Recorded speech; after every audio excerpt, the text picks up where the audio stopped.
Welcome to another episode of the Siege Podcast, a weekly show where we preview the week ahead from a betting perspective. I'm your host, Travis Harris. Joining me, as always, are the rest of the Siege guys.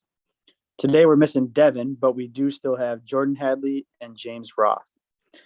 At the end of each episode, each of us will give you 3 plays we like this week, and we will give you 1 Siege VIP play that our clients have already received. So make sure you stick around to the end for that. Let's get into reviewing last week. Let's start with how our Siege VIP clients did last week. They enjoyed a huge 8-3 overall weekend for a total of plus 9.7 units.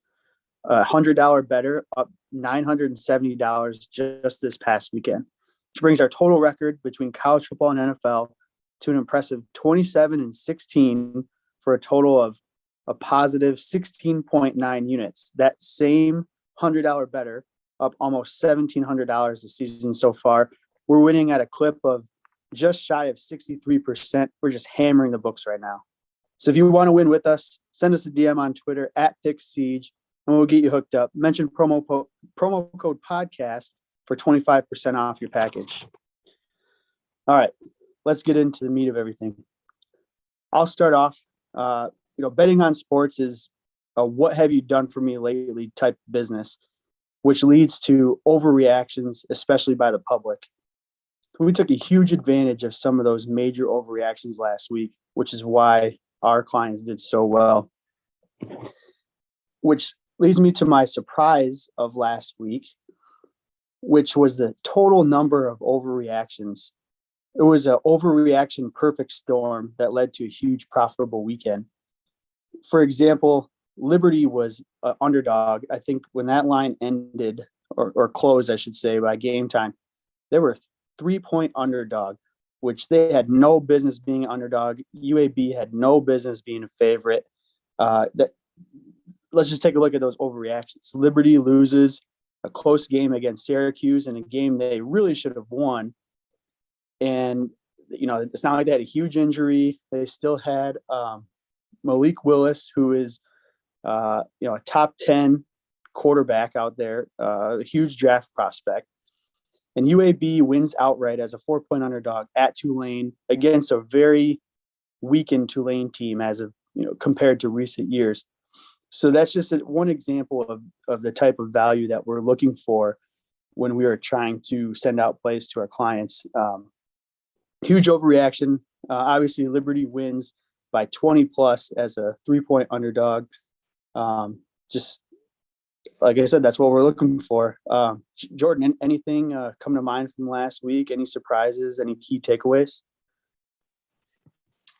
You talk about overreactions. I like to touch on NC State with them beating Clemson in the previous week. One of our VIP plays was La Tech. And they covered with these. So once again, just a big overreaction. That line was way too many points for NC State to be given up to a decent La Tech team, and we took advantage. So congrats to our clients out there. Huge week, and looking to do it again this week.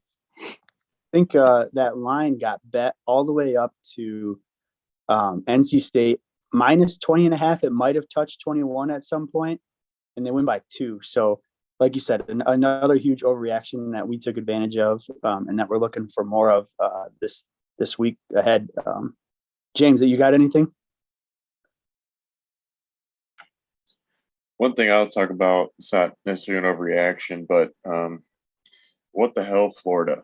They played real well against Alabama, give them everything, and we think that, okay, Florida's turning the corner here. They have something for Alabama, and they're the real deal. Lay an absolute egg in Kentucky. I mean, Kentucky isn't terrible by any means. They're a good team. I'm not going to take anything away from them. But, Florida, just completely just crap in the bed there. And it's a little disappointing to see that, you think we thought maybe I didn't have anything in the game betting-wise, but I was interested to see what they would do. And sure enough, Kentucky showed up and handled their business at home, so good for them. But that's just one thing I thought was real interesting to see last weekend.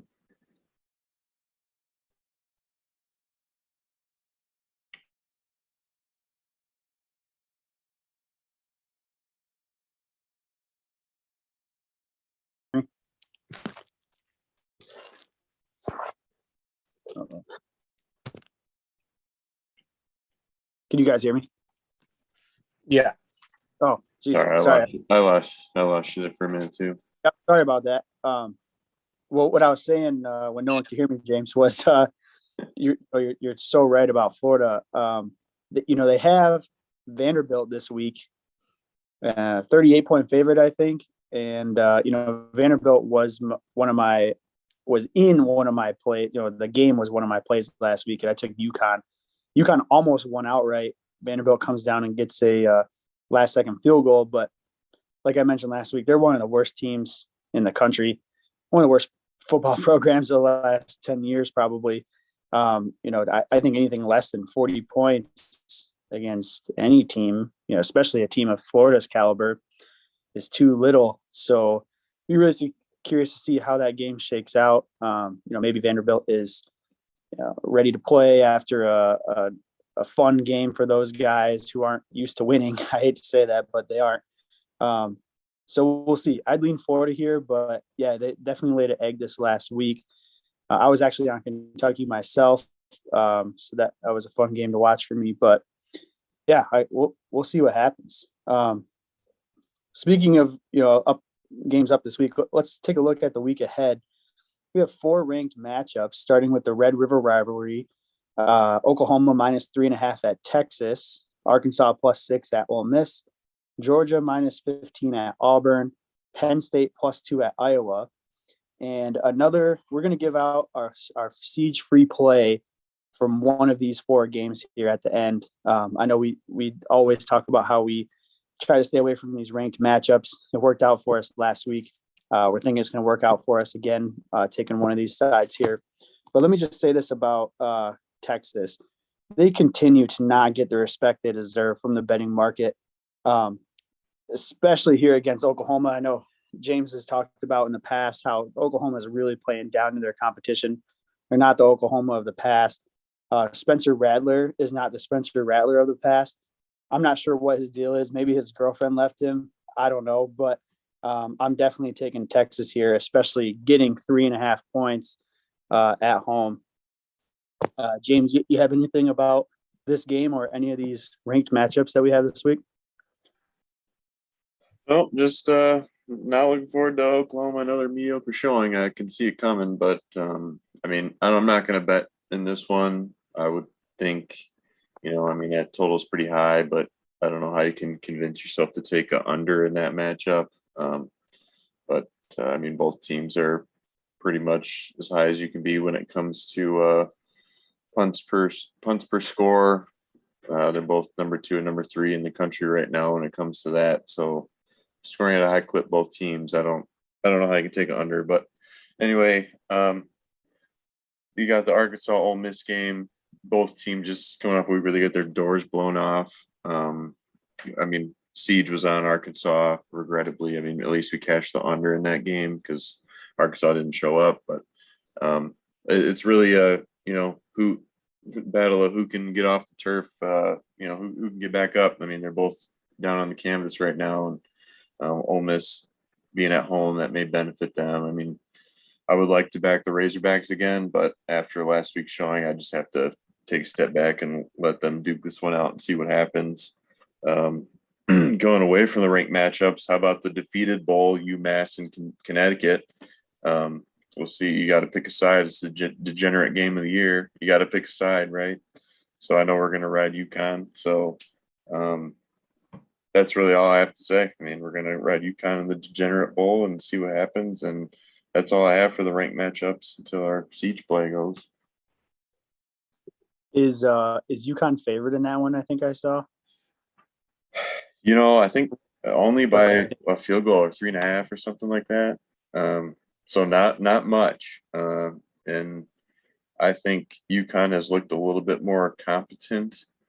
The word on the street is UConn's actually getting their game plans by a guy right now getting paid basically under the table because they're coach UConn. And they lose by 2 to Vanderbilt. They lose by 2 to Wyoming. So apparently that game, whatever game plans they're getting written up are at least better than their 49-0 to Purdue, you know. So I like them in this spot just because UMass I haven't seen any pulse from them at all this year. So I would have to ride UConn in this matchup myself, lay the field goal or whatever it may be. Yeah, anyone out there who is a trend better, you're going to be digging a long ways back to find some data points for UConn being a favorite and a road favorite at that. So, like you said, entering game of the week of the year, maybe it should be interesting. Jordan, any other games catch your eye this week?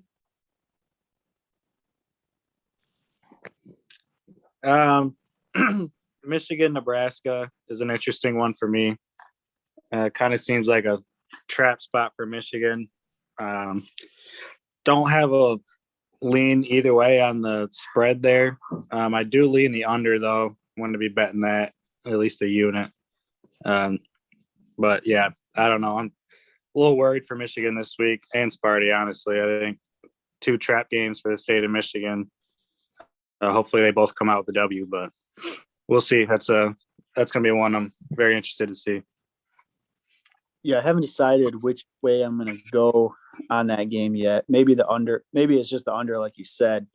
Because yeah, that game, that line just it kind of smells. You know, Michigan comes off a huge win at Wisconsin, and now they go to Nebraska only as a 3-point favorite. Seems a little too good to be true, if you ask me. One game I've got my eye on, and it's not an attractive game by any means, not as ugly as James' game with UConn and UMass, but it's Bowling Green minus 14.5 at home versus Akron in a huge MAC conference doozy. Last week, I mentioned Bowling Green was 4-0 against the spread. They improved to 5-0 against the spread last week as they cover against Kent State easily as 14.5-point dogs. They lose by 6, I think, or 7. But they're 5-0 against the spread this week, but that's 5-0 as an underdog. They moved to a favorite this week, but not just any favorite, a 14.5-point favorite. That's a huge swing. I don't think they can cover as a favorite. Give me the Zips plus the points as my underdog play of the week. Just like I mentioned, just like I said in UConn, you're going to have to go a ways back to find some data points to where Bowling Green is favorite and see how they fare on covering the spread. They covering the spread for over 17 points per game, or they're beating the spread by 17 points per game this year. But again, that's as an underdog. They're not beating anyone by 14 points, I don't think. So I'll take the Zips. Let's move into our locks of the week, or actually, no, sorry. Let's go to underdog play of the week. Jordan, do you have one? I'm leaning Stanford with the points. I think they're getting 13.5. Covered against the Oregon team last week. I know Arizona State's been playing well, but about 2 touchdowns, that's kind of a lot of points for a decent Stanford team and an average Arizona State team. So I like the points there that Stanford's getting. Yeah, not only did Stanford cover last week, but they win outright in overtime against a good Oregon team. So, okay, so you're going to fade your Arizona State Sun Devils after you were just there last week in Tempe. Unfortunately, yeah, I've been on the last 2 weeks, but again, I'm looking at a little bit of an overreaction. But I guess both sides too. With Stanford could be an overreaction too. So I don't know. I like what I saw from Stanford. I think they're a decent football team. Yeah, they're welcome. Yeah. James, what do you got? Underdog of the week. Underdog of the week. Also, one of my 3 locks is going to be Illinois plus 10 at home against Wisconsin. Wisconsin's just not very good. I think Graham Mertz is going to play, which may or may not be a good thing for Wisconsin. I don't know. Illinois' defense a little bit better than what we anticipated they'd be. Not great by any means, obviously, but I think this is a revenge spot for Brett Bielema. I think he finds a way to maybe even win outright. Since it's a home game, I think Illinois can scrap together maybe some get some turnovers out of Wisconsin that is very poor offensively, and find a way to just make something happen on offense, whether it's trick plays or whatever they got to do. Maybe some special teams plays happen for them. So I do like them plus 10, potentially sprinkling some on the money line as well. I guess we'll see when I'll have to decide on that a little bit closer to game time, but definitely plus 10. Yeah, I think if Mertz is playing, that's great for Illinois or anyone that's playing against Wisconsin. I mentioned that last week. I think Devin said that. I'm gonna forget his name now, but Tua's brother at Maryland is the best quarterback in the Big Ten. Which, wow, did that look terrible last week? I said that Mertz is the worst quarterback in the Big Ten, and he proved it last week again against Michigan. I mean, that guy is he's just not good. So I think if he is playing, I'm hammering Illinois with you for sure. Let's move to locks of the week. I'll recap how we did last week. I had a nice sweep at 3-0 again with, of course, Michigan, and then UConn as well, and then Houston on. They played Friday night, I believe. Jordan 1-2, James 1-2, Devin 1-2 as well. So I'm leading the standings now here on our locks of the week at a not very impressive 5-4, but positive nonetheless. So I'll start us off. I talked about Texas already, plus 3.5 at home against a struggling. It's weird to say a struggling Oklahoma team because they're undefeated, but I mean, they've won some really close games and games that they should have blown those teams out. So Texas is playing well. We're back, I guess I'll say, here against Texas or for Texas. Akron plus 14.5. I already mentioned that. I love the Zips this week against Bowling Green, who shouldn't be favored by double digits to anyone. And then UTEP as well. That opened out as -1. Now it's -2. Might even be a little bit higher. I'll take the spread here. UTEP -2. They got the job done for us and Siege clients last week. Looking to play them against just a god awful Southern Miss team. Yeah, the spread should be much higher in my opinion. So Texas plus 3.5, Akron plus 14.5, and UTEP -2 is what I'm going with. Devin is not with us today, but he sent in his plays. He's on Boise State plus 5.5, UTSA plus 3.5, and LSU plus 3. All dogs barking for Dev. Hopefully this week. Jordan, what do you got for us? First play, one of my favorite teams to bet on this year has been Charlotte, so I'm going to keep riding it, -3.5. They've been covering machines for us last week with a huge cover, getting them plus 11. So I'm rolling with them. Next play is USC -3 against Utah. USC's won and covered 2 years in a row against them, and Utah's down to a second-string QB, so like the Trojans in this spot. Utah hasn't looked very good on the road. They've lost both games to San Diego State and BYU. So I think USC rolls. And then my last play is the Iowa-Penn State over 40.5. The total is just way too low. I see it being kind of like the Iowa State game, two good defenses. I think it was 27-17, somewhere in that ballpark. But yeah, I think we should get over that 40.5 pretty easy. So I need a win streak here. Start some back-to-back 1 and 2 weeks. So Yeah, let's start something. Starts this week. I love it.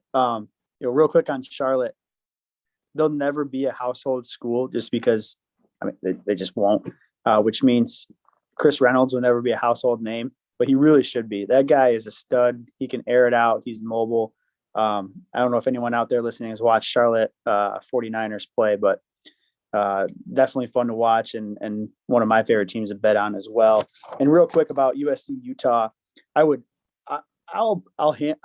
play one unit on USC most likely, but I would be hammering this game at this line if Charlie Brewer was still playing for Utah. That guy is garbage.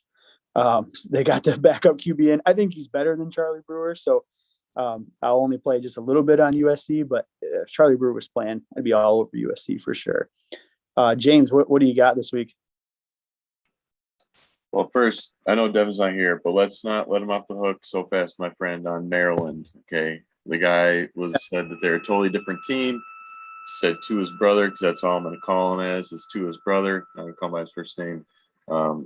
He said that he's the best quarterback in the Big Ten. Said Maryland's totally different. Devin, you're out there, man. Feeling extra turtley today. Best of luck to you in your endeavors, but that was an awful fit. Anyway, 1-2 from you last week. Couple bad beats. 40 points scored in Texas first half. Somehow that over still doesn't hit. Felt real shitty about that one. And then Oregon apparently is not what I thought they were at all. I mean, they were up 7, potential push, and they let Stanford drive down the field, gave up a few huge penalties. 4th and goal stop. They get a PI or DPI, and obviously it goes to overtime, and the rest is history. But so a couple not great looks for me there, but it is what it is, and we move on. As I said before, Illinois plus 10 is going to be one of my picks this week. I think Bielema and crew, I think they find a way to keep it at least close, potentially win outright. 10 points seems like a lot for Wisconsin to cover against anybody. I'm going to take Air Force -6 at home against Wyoming. As I mentioned, Wyoming only beat Connecticut by 2 last week. I don't know if they were just looking ahead to this matchup with Air Force or what, but I'll lay the 6 points at home with Air Force in that one. Night game as well. I think Air Force will be hyped up, ready to go. I think they can win it by a touchdown. I think they'll be good. I'm going to take Kent State. I got it -5.5. I don't know what it's at now, but I got it -5.5 at home against Buffalo. I'm still not a big believer in Buffalo. I was on Western Michigan last week, and I think it ended up being a push because Western only won by a touchdown. But I feel like Kent State's played. I mean, they played Texas A&M when A&M was actually had their quarterback. You know, I mean, that was obviously they weren't going to compete in that game. Played at Iowa. Nobody, I don't think is going to go into Iowa this year and win.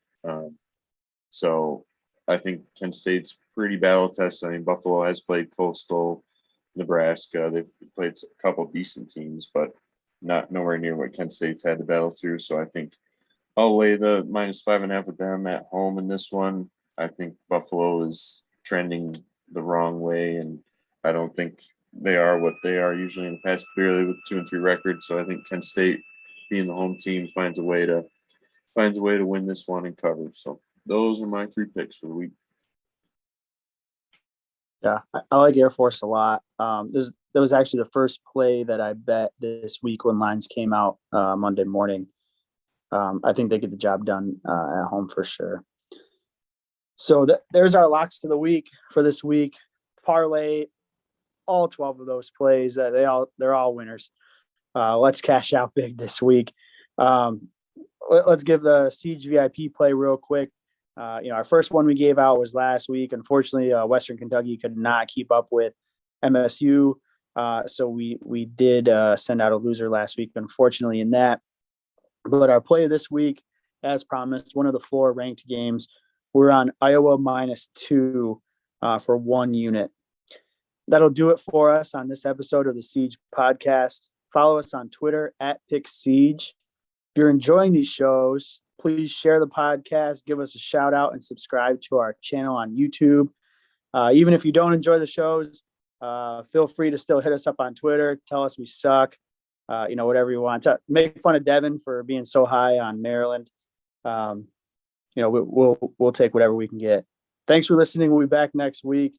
Remember to always gamble responsibly, and it's all of us against the sports books. Let's burn them this week. Siege coming.